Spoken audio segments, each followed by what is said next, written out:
Hey guys, Brad Performance Swapco here. So I'm swapping in some LEDs after I did my tachometer.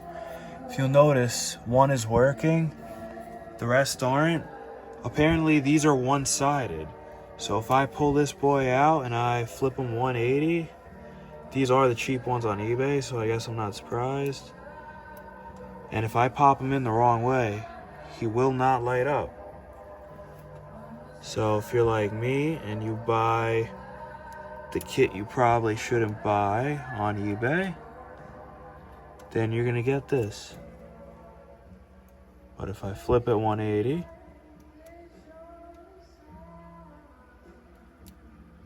it starts to light right up as soon as I put it in. I don't know if you can really see anything I'm doing, but right here, this guy was a little flickery. He didn't even want to work, so I wiggled him around in there. Maybe I'll clean it up with a wire brush.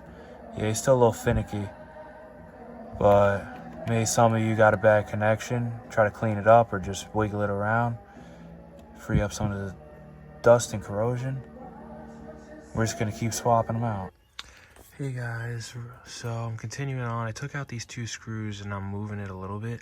This Speedo requires more work to get out of the car, so I'm gonna leave it in to avoid trying to mess anything up.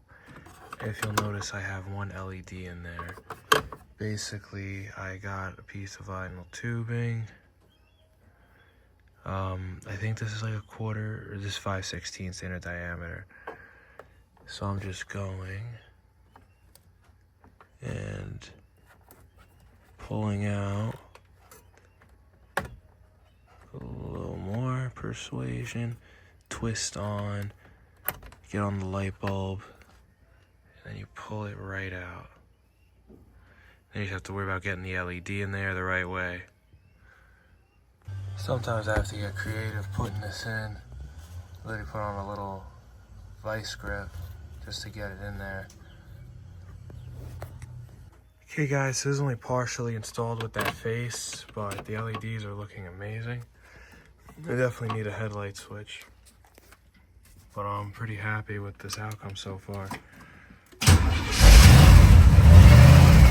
And my tack works. Not bad. Alrighty guys, like, comment, subscribe. Thanks for watching.